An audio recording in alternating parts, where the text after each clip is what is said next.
Hello, everybody. My name is Chip Coldren, as I think most of you know, and I'm the Project Director for Smart Policing at CNA. Welcome to the Smart Policing webinar on the Smart Policing Officer.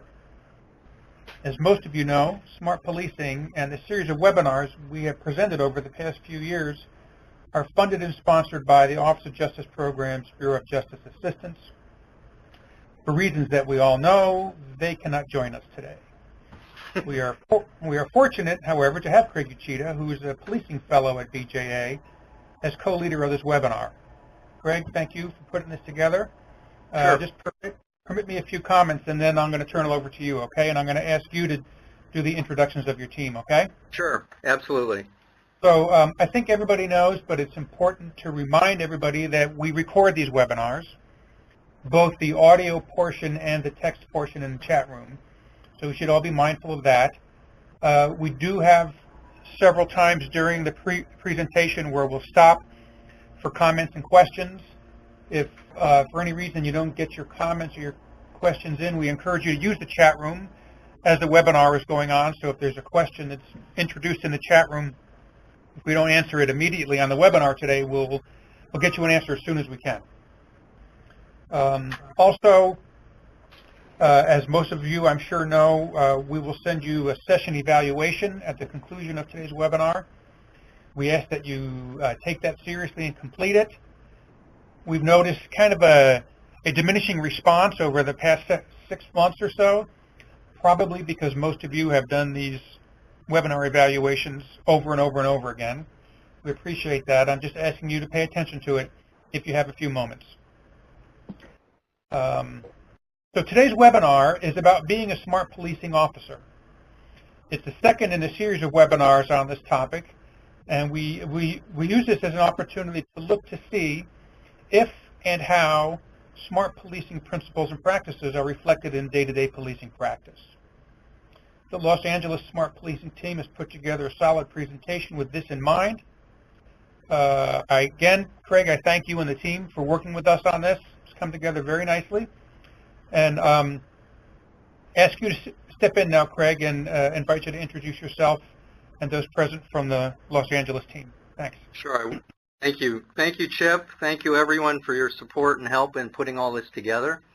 I'm Craig Uchida. I am the research partner on all of this. And let me just give you a quick overview of what we're going to do, and then I'll introduce people, and we can move forward. This is about the LAPD's laser project, and we'll explain that in a minute. We're going to give you results up front, tell you the success we've had. We will explain who the smart policing officers are here in LA. We'll talk about our offender-based strategy and location-based strategy. We'll talk about how we use technology to assist the smart police officer and crime analysts. And we'll give you some brief demos on two platforms. One is Palantir and the other is the Omega dashboard, both of which help incredibly in our chronic offender and location-based efforts. We'll give you a few more results, and then we will talk about policy implications for what we've done. I have actually a dozen people with me here in LA who have been very supportive. I will try to introduce as many of them as I can, and we'll go from there. I have Captain George Rodriguez, who's formerly with Newton. He's now with Foothill Division. I have members of our Crime Intelligence Detail, Officer Dave Gamero, crime analyst Rhonda Maxey, another crime analyst from Racer, Nathan Ong. And we will explain these acronyms as we go along too, so bear with me as I do this. Martha Militello, also from Racer, she'll be talking about the Omega dashboard. I also have John Newman, Lieutenant Rimkunis, Sergeant Javier Macias, Alex Chow with us today, lending support as well. I'm going to turn this over now to Captain George Rodriguez, who will give a brief overview of smart policing in Los Angeles. George? Good morning, everyone. What I'd like to do is go forward to the next slide so that you can see the map of the city of Los Angeles, as I do specifically speak about these bullets in the slide. Here is a map of the city of Los Angeles, and just to give you a basic idea, we have about 4 million people living in a 473 square mile area, which is the map that you see here. Our organization has about 10,000 officers, or just short of it, and we have about 3,500 civilians supporting that officer operation. We are configured into 21 patrol divisions within the 4 bureaus. And if you see the 4 different shaded areas, the one that it's up on top, that is our Valley Bureau. The one in blue is our West Bureau. The one in that orangish color is our Central Bureau. And the one in green is our South Bureau. In all 4 of those, we have 21 divisions that make up the LAPD patrolling those 473 square miles. Each division has 2 captains assigned, and we are all responsible for about 250 to 300 officers and detectives, as well as civilian personnel assigned to our stations. Each division has a crime analysis unit that would help us captains in looking at our crime picture and deploying our resources accordingly. So let's talk a little bit about Operation Laser and what it is and how we utilized it in Newton Division in 2012. The purpose of Laser was to reduce gun and gang-related crime in Newton Division. And in a little bit, when one of my officers will speak to you, Dave Camaro, you will see the reason why we attack specifically violent crime. The principles of smart policing, as you will all see, we had to educate our officers. This was a new way of thinking for them, and in using data. We're talking empirical data that was extracted from this program and helping them attack the specific crime. And at the same time as utilizing the innovation and technology and all the new developments that we've had with all this great software. One of the things that I did is I used this data to make strategic and tactical decisions in the manner that we deployed our officers. Prior to this, our officers were giving specific crime information, and we hoped that they went out there and they fished in the right spots and they apprehended the right person. Well, Laser was able to focus that for us a little more and give me more detailed patrols from my officers in the specific areas that I wanted them to target. Our real-time analysis and critical response, which is RACER, as Craig alluded to earlier, also provided analytical support in that in-depth analysis and the bigger maps that my crime analysis detail was unable to obtain. In addition to that, I'd meet with Craig probably once a month or more, and we'd go over all the information, the results that we'd achieve, and he would continue to provide me with some feedback, some recommendations as to where we should go with the program and how we could improve it. Prior to our SPI, we were one of 3 divisions that were the most violent in the city of LA. And again, you will see here in a bit with our gang issue that we had and the reason why. We had 77th, Southwest, and Newton, the 3 divisions that basically comprised South Los Angeles and the majority of the concentrations of the gangs that we had in that area. Therefore, Newton was one of the most violent ones, with one of the most the highest homicide rates in the city of Los Angeles. Because of Laser and a lot of the strategies that we implemented and a lot of the things that we did based on the recommendations from Craig Uchida, in 2012, we only had 16 homicides, which was a record low that we stopped researching back in the 1930s, that we could not find a number that was that low. The prior year, we had 39. And as you can see, we achieved a 56% decrease in our homicide rate. For us, that was a tremendous feat. Overall, violent crime dropped 19% in Newton from between 2011 and 2012, and that literally ranked us number 1 in crime and violent crime reduction out of all 21 divisions within the city of Los Angeles. Okay. Part of what we learned here, especially with respect to what patrol officers do and crime analysts do, I think are really important for people to know about. I think first we created what's called the Crime Intelligence Detail, and Captain Rodriguez was instrumental in doing that.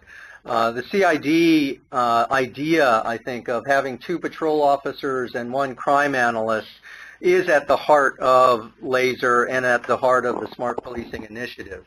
It means that officers are actually doing analysis that I call them cartographers or mappers because they're doing a lot of mapping. They're helping with police tactics on the street and also looking at broad strategies. They're using data to identify chronic offenders and chronic locations.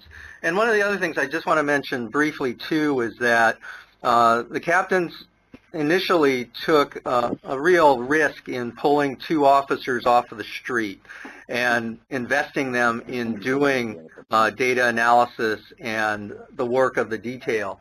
And that is when there's a shortage of officers on the street now, and also when overtime is not allowed. So there was a risk here, but I think, and we all agree here, that it's paid off. One of the other lessons here, in fact, there are a number of lessons that we've learned. First is that having officers work within the detail, they apply their street knowledge to the selection of offenders and locations. And that is, they add to the data and the analysis with their personal experiences. They're able to talk with other officers, detectives, patrol officers, about specific people and specific locations that are problematic. The street cops that are involved in this, they are specifically targeting areas, and we'll go through that in a few minutes here. They walk their beats, they ride their bikes, and they do a number of different things in the hotspot corridors. So they'll conduct field interviews. They distribute flyers to residents and businesses. And they also realize now the importance of field interviews, FIs we call them here, because that information is extremely valuable and is useful and used, frankly, and used a lot more than it ever has been because of the data and software that we use, and we'll show that to you as well. With respect to analysts, I think we've learned, too, that they've got a great deal of knowledge and expertise in using mapping and in using LAPD's vast databases. They understand the concepts of LASER. They understand how it links to ComStat, which is a very big part of management here. There's a lot of accountability that's involved with ComStat, but there's also a lot of measures that are used in ComStat, and they tie LASER to those important areas. Officers and analysts also use the new technologies that have been built in with Palantir and the Omega dashboard, and we as researchers continue to do and use real-time evaluation. Okay, I'm going to turn this over now to Dave Gamero. Officer Gamero has been involved with this project for the last 2.5 years. He's going to explain much more in detail about Newton Division and about what he does. Dave? Good afternoon, everybody. My name is Officer Dave Gamero, and I'm an officer assigned to Newton Division. Just to give you a brief background on Newton Division, we're roughly 9 square miles in the south area of Los Angeles. The division's comprised of, on the north end, produce marts, fashion districts, more commercialized buildings, and as you go south, more into the residential areas. Our population is now roughly 200,000 people within the 9 square miles. And we'll continue on here. Brief background on our gangs in Newton Division. Currently, we have 28 documented Hispanic gangs in Newton Division. As you can see here on the map, in some areas they are basically broken up right on by a sidewalk or a small street. They're right on top of each other. Our black gang makeup is approximately 12 documented black gangs in Newton area. And again, you can see by the shading on the map here, mostly represented by the Crips and Blood gang sets, pretty much right on top of each other. And when you mix that with the Hispanic gangs, we have a large population of gangs in Newton Division. A little bit of a crime summary on our gangs. Since 1996, Newton has been a part of a citywide gang program, the Community Law Enforcement and Recovery Program. We better use CLEAR as an acronym for that. Year to date, these gang crime reduction has been 38%, and as well as our other gang areas, crime reduction of 28.9%. Dr. Uchida spoke briefly on our ComStat. What we do on a daily basis between our captain and the detective supervisors is constantly scrutinize our data that's coming in on a daily basis to make sure we're reaching our goals. And this is a chart. It's a very dense chart, but this is an example of one of the charts or matrices that we use on a daily basis, showing where we are falling on a daily basis and then on a weekly basis as far as our goals are concerned. And this helps keep us in line of what we're hoping to achieve come year to end. This is an example of a map that we use on a weekly basis as far as our Part 1 crimes in Newton Division. Each symbol signifying a different crime type, and it's pretty involved throughout the whole Newton Division. Another type of map we use here at Newton to analyze is our Hotspot map. Our crime analysis detail creates this map for us, and what this does is it shows us and compares the current month's crime with the crime for the same period 3 years back. So this does show us, on our end, okay. This does show us where we have chronic crime problems and where we can best focus our deployment as far as officers are concerned, or specialized resources to any given area. I'm not sure how clear you can see it on your map, but we have navy blue boxes versus the bright green boxes.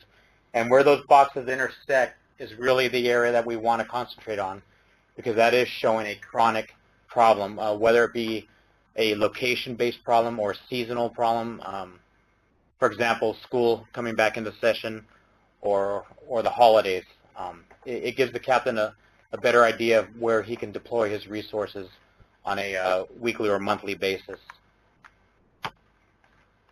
And that leads us into this laser project that we have here at Newton.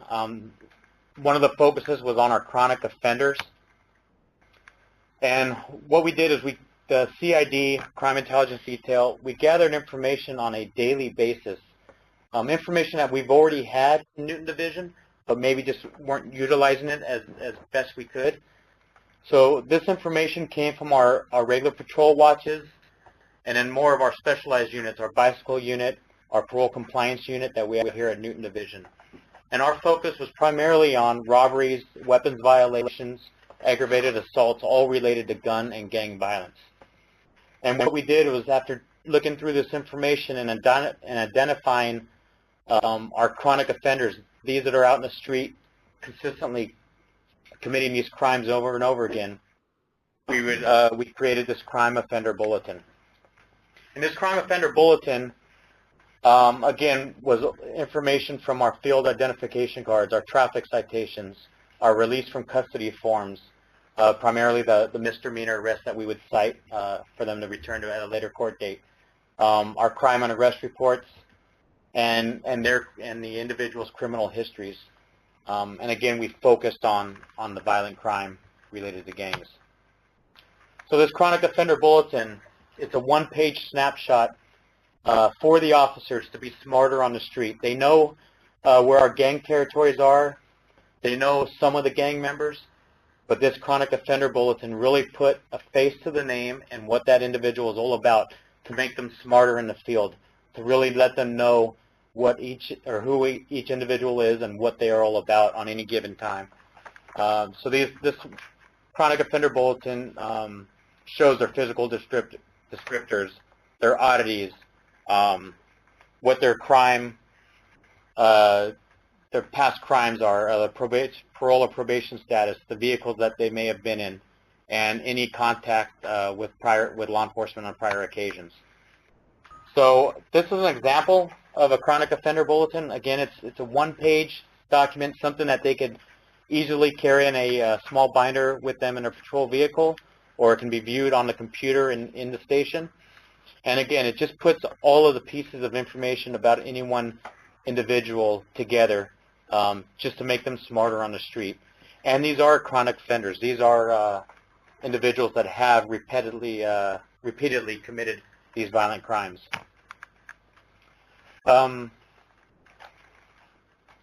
Okay, thanks, Dave. What we're going to do now is introduce one of the technologies that Dave and other officers use within the LAPD, and it's a platform called Palantir. Palantir is a firm from the Silicon Valley, and they've created an analytical platform for law enforcement.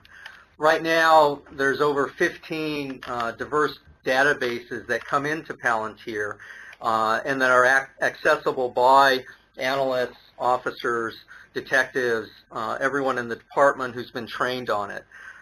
They can search and analyze data in one place, basically. They can discover associations and connections using the data, and it allows for analysis on different platforms, and in different ways. So they can put information on a map. They can look at things over time. They can look at things from the ground up or the top down. And so it's a very versatile piece of software. I'm going to introduce Alex Cochran, who will just give a very brief overview and show you how this works. And then Officer Gamero will then walk you through an example of the ways he's used it, particularly for laser and for investigations overall. Great. Thanks, Greg. My name is Alex Cochran. I am the forward deployed engineer, one of the forward deployed engineers assigned to LAPD.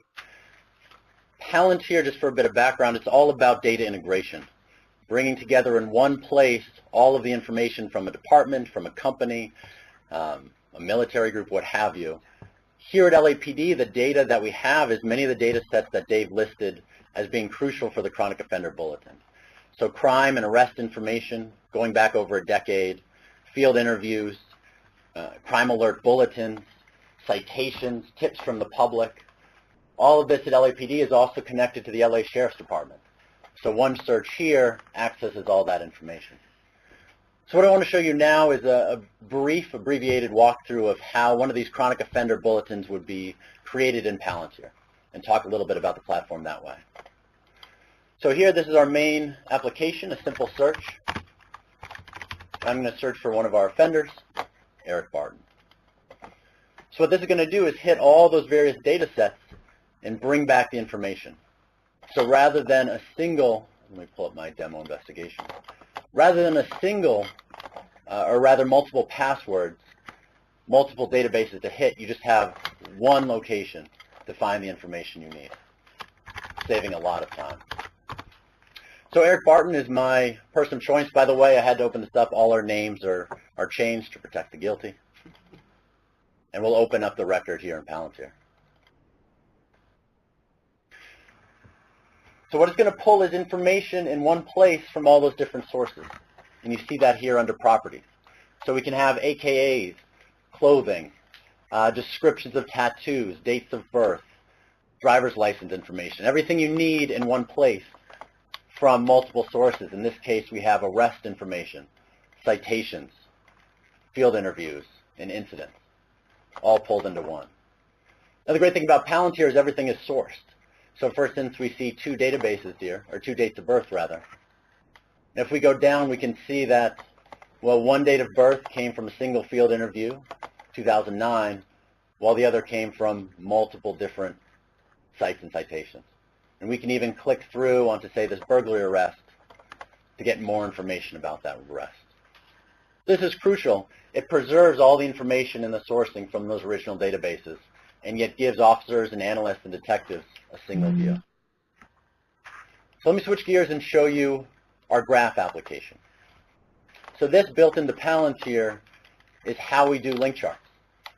Again, since Palantir sits on all this data, rather than having to manually create any link charts and entities, just a couple of clicks, and I can pull back anything he's ever been connected to. So again, incidents, arrests, citations with just a click. And I can organize this as well, make it easier to read. So here we have information about Mr. Barton. Field interviews, those citations. And again, with a couple more clicks, I can pull out and understand his associates. You know, here he was arrested in the past for a burglary. With a click, I pull back the other suspects involved. With another click, well, what events, what arrests were they connected to? Field interviews, their own history. So again, the goal being, make it fast, make it easy to get the information you need. Building out a link chart very quickly. Now, built into Palantir is also mapping capabilities, as Craig alluded to. So I can take all these events and understand my chronic offender. Well, where is he active? Where do I need to send my officers if they want to go find him? And here we have on the map information about all those incidents. Now, there's a lot going on. We have that whole criminal history going back a decade or more. But I can narrow that down with a built-in timeline and understand, well, where has he been in the past versus more recently, where does he spend his time? So again, providing more data, more information to the officers on the ground to make them smarter. And the final piece before I turn over to Dave is that chronic offender bulletin. Palantir has compiled all this information from the various sources, but now we want to get it out. We want to get it to those officers in the patrol car so they can have a picture to go along with the story and a story to go along with the name. So I just selected reports, pulled up this report. This is something we worked together, Palantir, with Craig and Dave, on designing this report to match their specifications. And there you go. This report previously might have taken 45 minutes or an hour. Now it's just a few minutes. So that, in a nutshell, was the chronic offender process. Run a search, compile that information from the various sources, all within Palantir, and then export that report. I'm going to turn it back over to Officer Dave Gamero to talk through a success story that he had involving Palantir. Okay, so one thing that Laser did bring to the department, and specifically the Newton Division, was the use of this technique, full division, to utilize Palantir and to really see how it can best work for a division and our investigations at the division. So this is an example that I used Palantir to help solve one of our robbery cases. We received a robbery, actually a few robberies, where the suspect in contacting the victim used a lot of terminology very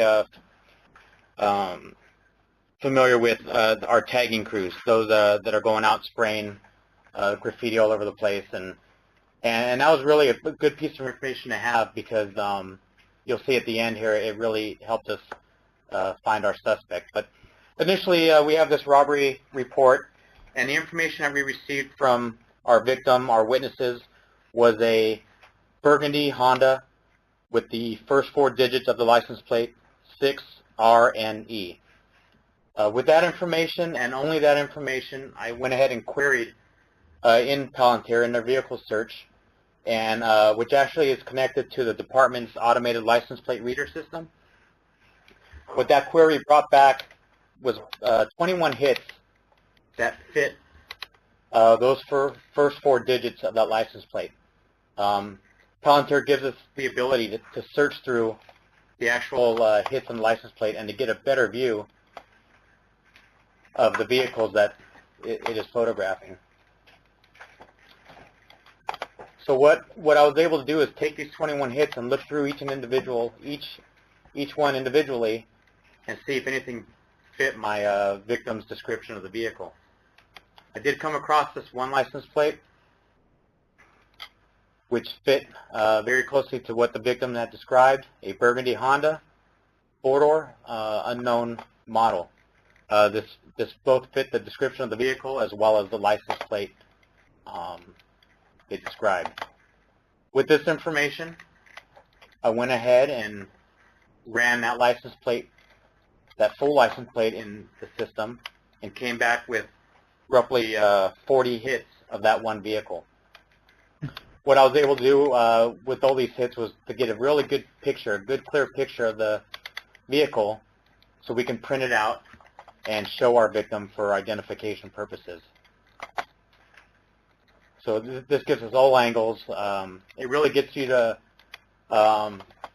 see what the car is actually looking like, and not just that it's a what make and model and what color the car may be. Specifically, rims, tinted windows, traffic collision damage. That's stuff that we're not able to see when we get a license plate and we run it through just the DMV system. So it provided us a picture. We got our identification by our victim, our witnesses. We have the full license plate now of the vehicle. What I was able to do is run that license plate in the DMV query section of Palantir. This bit of information is the same information that officers would use, but having to go to another database to find this information.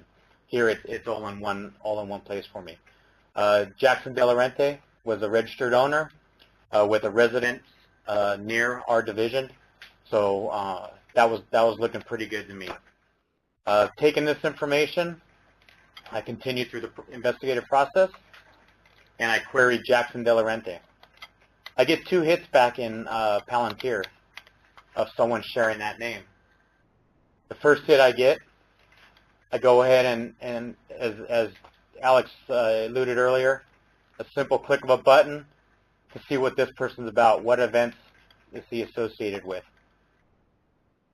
Showed me a few events, primarily from the Sheriff's Department database of some sex offenses. That's good information to know, but nothing that's really raising that red flag yet. So I look into the next individual. Again, a simple search of what this person is involved in. And what I get is a number of more incidents, for one, but then certain incidents that do catch my eye. Again, I had spoke earlier about the verbiage that was used during these robberies, the relating to tagging crews. Here I see a vandalism from the Sheriff's Department that this individual was involved in. Another vandalism from LAPD. Another, just red flags start popping up. A previous robbery this individual was involved in. This is really starting to point me in the right direction of who out of these 2 individuals may be my suspect. Another tool I have is to put these events to the map. And what this does is it shows me where is his activity. As I zoom in further, I can see his activity is around Newton Division. So this is the area he operates in, and this is most likely my suspect. So with his utilizing the photo ID of the booking system, or the photos of the booking system that we have in place, compiled a 6-pack photographic lineup, showed this photograph to the victim, and the victim successfully identified him as our robbery suspect. This investigation took my detail, roughly a couple hours to conduct, whereas any other, investigator, as far as the time he has to put into each investigation, may have taken days. And as the crime intelligence detail, one thing we do is we put it in a package for our investigators to receive. So this is another tool that Palantir offers us, and it's a standard report. This is putting all the work that I just put into this that's on the graph into one report that I could easily be exported and emailed to the investigator. And here's our suspect. all of the information source backed as far as his physical characteristics and the crimes in the past that he has committed. So this, this information not only is going to detectives, but this is information that helps the officers that, that are working out on the street, that we're able to provide them with this much information in so short amount of time. Palantir is also available in the patrol cars and their computers. So it is a system that they can use in the field when time allows, that will give them a better opportunity to conduct their investigations in the field. Great. Thanks, Dave. Okay, so hey, Dave, this is Chip Stewart. Yes, sir. And I was going to ask, do the crimes that you list on Palantir, are there sort of rap sheet crimes? And one of the things that crime analysis may be doing, and the criminal analysis may be doing, is linking them to what's possible current crimes. Did it list current crimes on the information you're going to give to the officers that are on your hotspots? Yes, sir, it does. These crimes are updated in the Palantir system Every hour.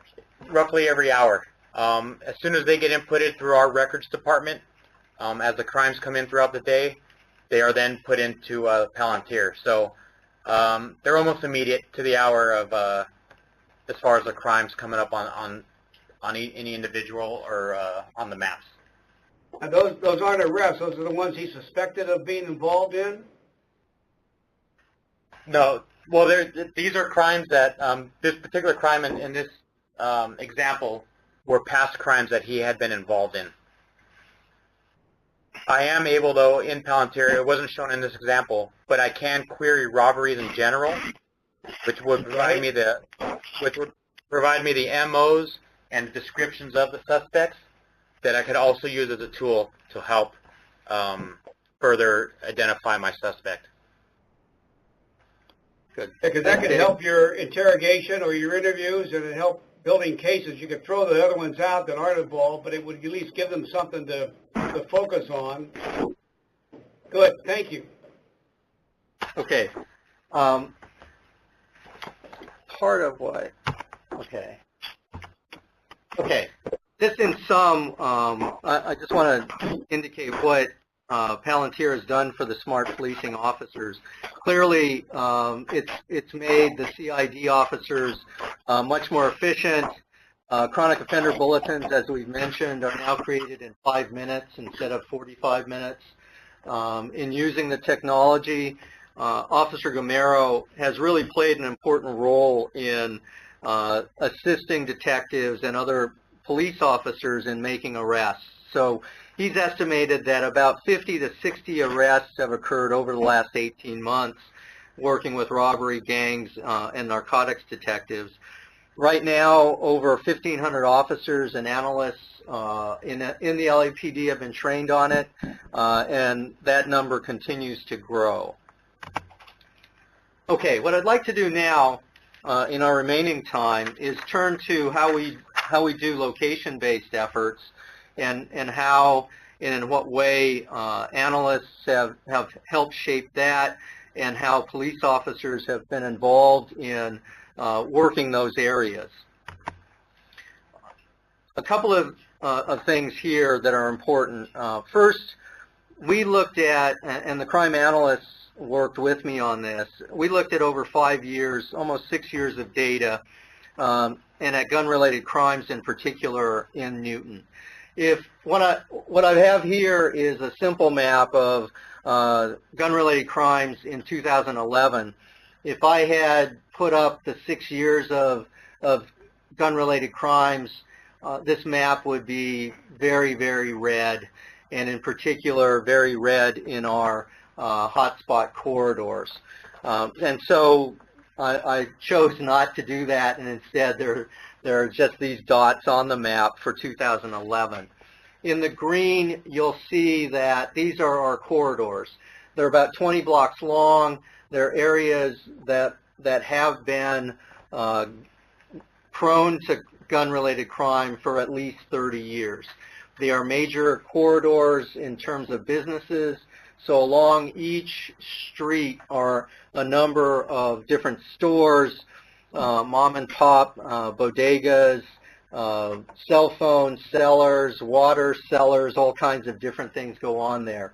If you move about a block or two within or outside of the main streets, the housing areas are either single family or multiple dwellings where offenders would run into and hide. And so that's why we made the corridors a little wider than normal. The large area, the big rectangle, is what's called a clear area.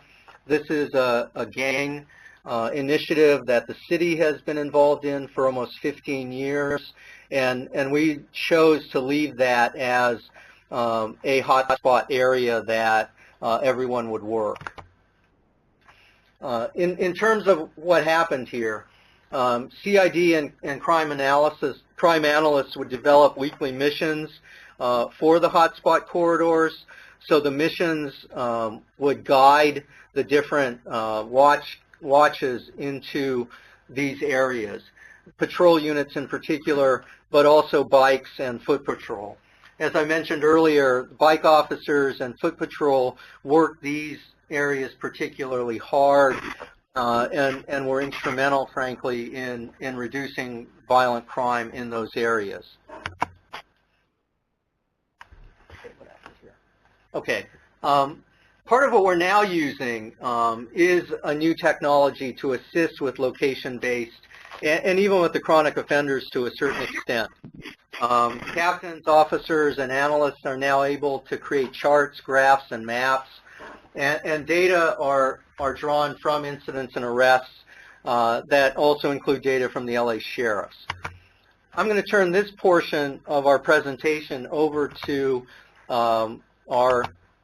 our crime analyst, Martha Militello. But what we're going to do is run a video, and she's going to talk over this video about what the dashboard entails and how it works and so forth. So bear with us for about 10 seconds, and we'll load that up. And Martha, go ahead. Hello, everyone. My name is Martha Militello, and I am a crime and intelligence analyst with RACER, which stands for Real-Time Analysis and Critical Response Division. I will be providing you with the demonstration of Omega CrimeView dashboard application.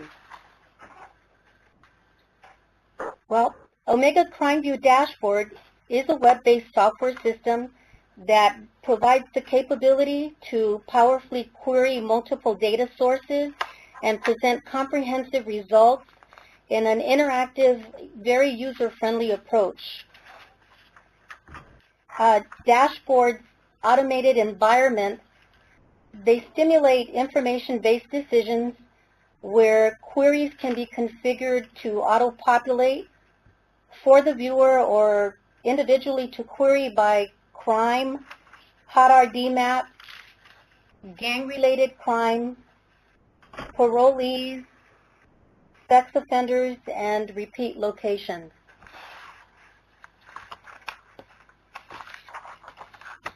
Customized views in dashboards have drill-down functionality, which enable the officer or the analyst to interact with maps and charts and further assess activity within their divisions or police agencies.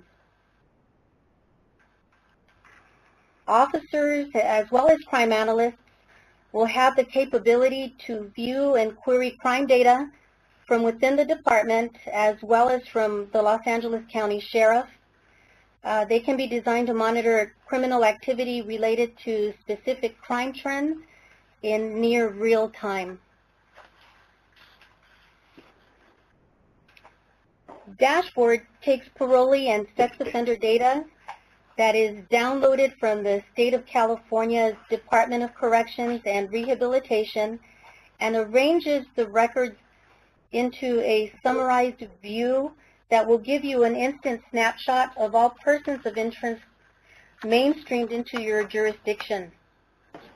A parolee hyperlink will provide the officer or crime analyst with an instant snapshot of the parolee, and if need be, you have access to the main hyperlink for further assessment.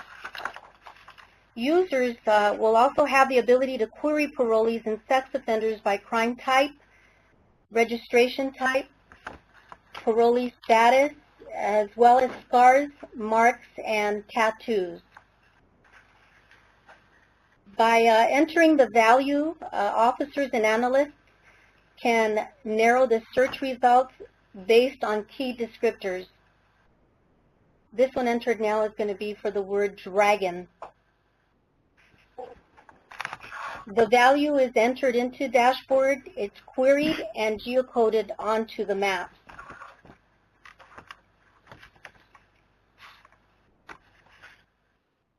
Once located on the map, the officer or crime analyst has access to the information for the parolee, and under the section for target, you will see the keyword dragon.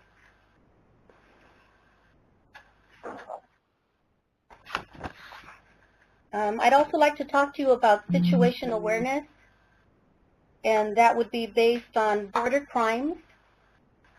And as you know, border crimes will initiate the formulation of a plan for rapid deployment along the adjacent divisions and or other police agencies. The example here is showing you LAPD Newton Division as well as Sheriff's Century, and it provides you with a street view for further assessment.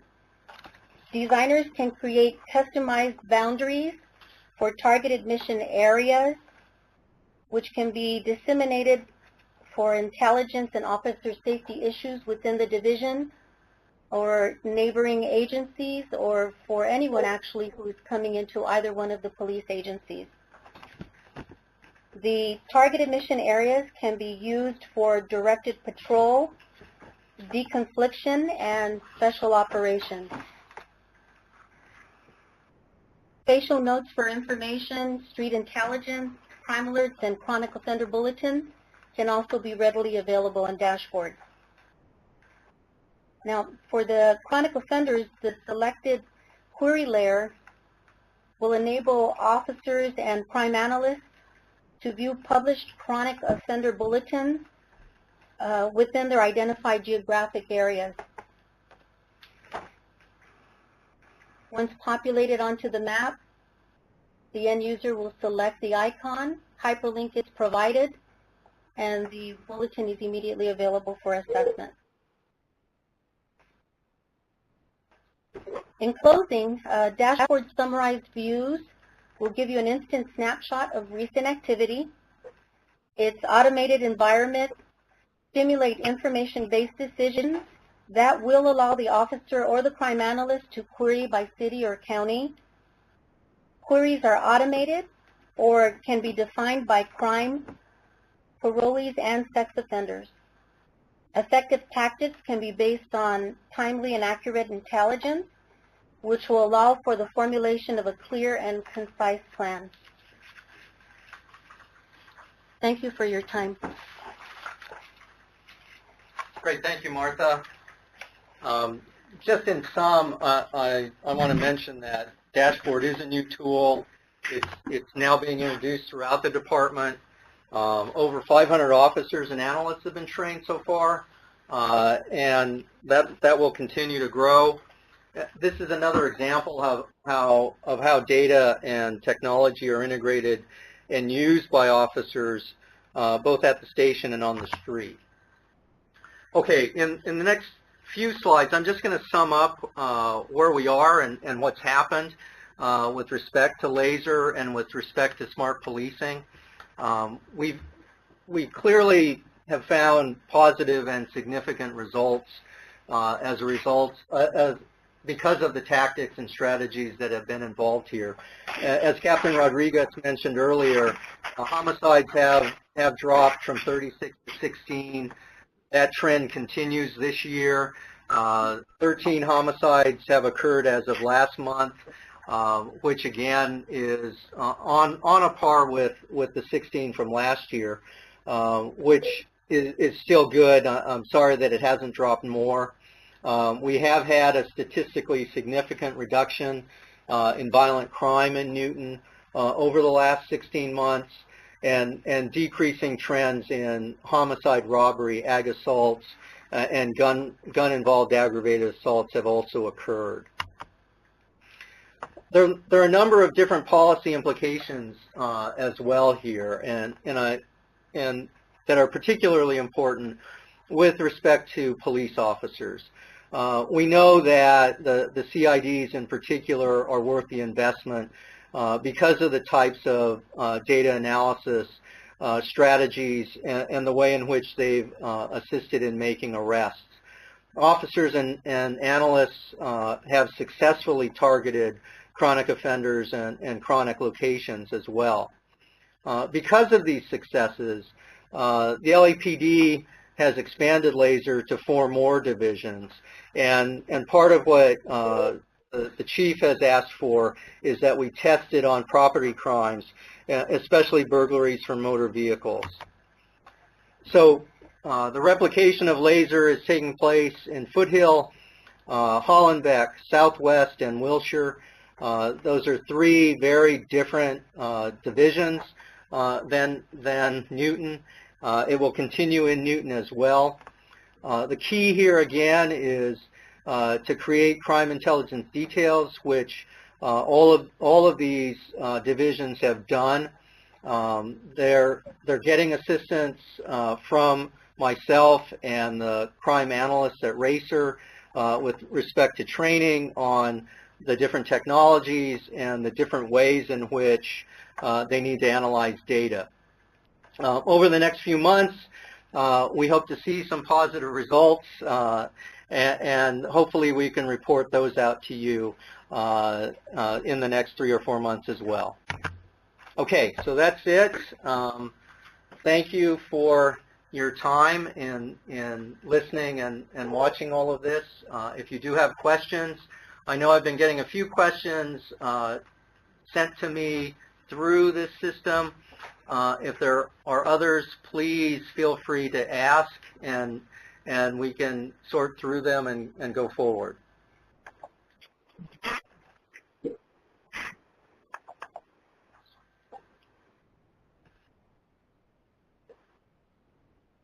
The floor is open. Chip, anyone? No, Craig, I'm going to launch a question here. I guess I Sure. very much get, and it's very well demonstrated, the rapidity with which Palantir and the dashboard can get information to the officers, to the field, much quicker than ever before. And that's obviously a large benefit. I'm wondering, just kind of operationally, what else is happening besides the rapid transfer of information that you think is contributing to this downturn in homicides and violent crime? It's got to be more than just the rapid processing. Yeah, I think a lot has to do with the focus that Captain Rodriguez had on the chronic locations and the chronic offenders. And I think there was a relentlessness on his part, and continues, frankly, in Newton, that makes the difference. And I'm going to let Captain Rodriguez speak to that right now. Go ahead.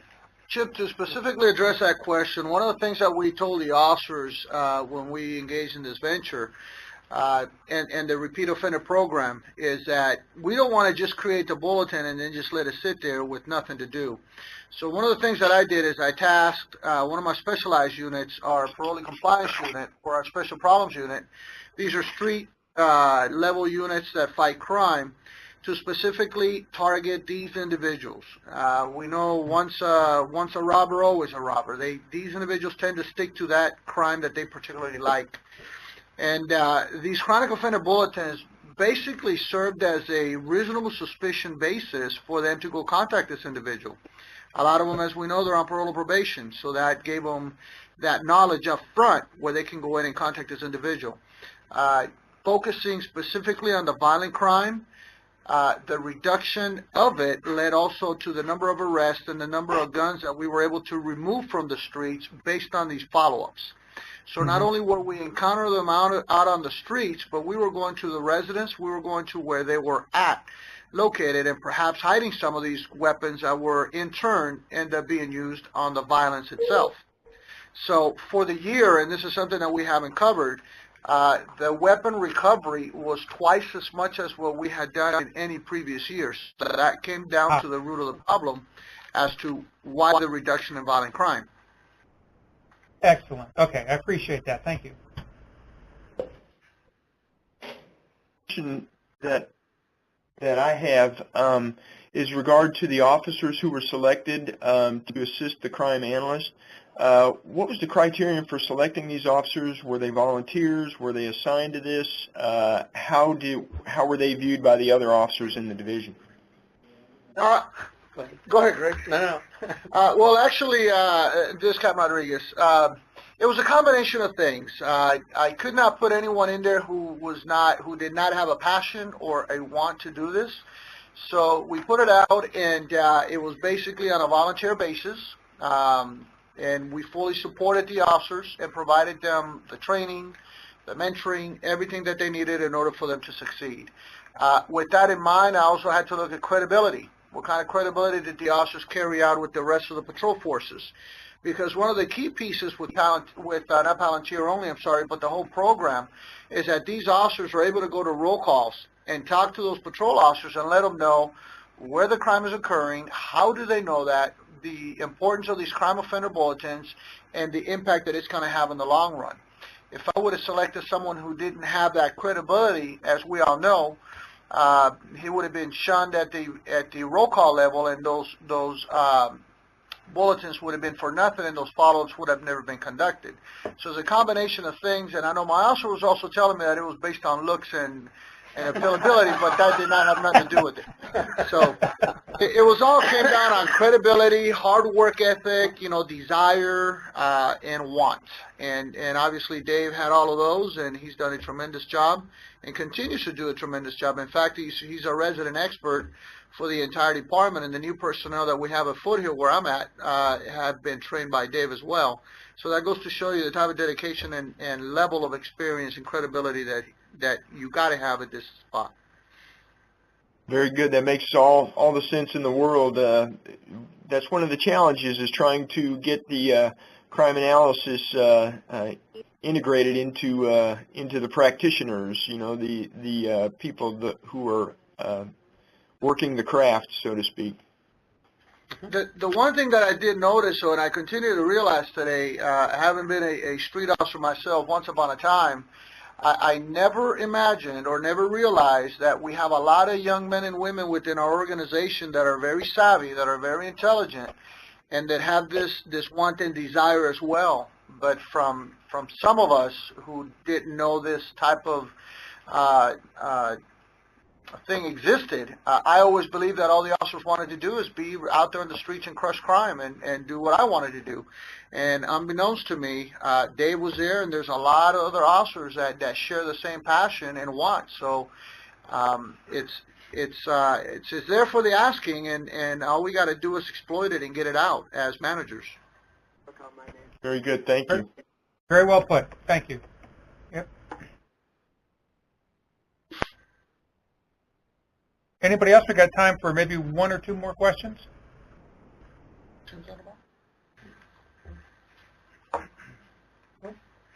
Good.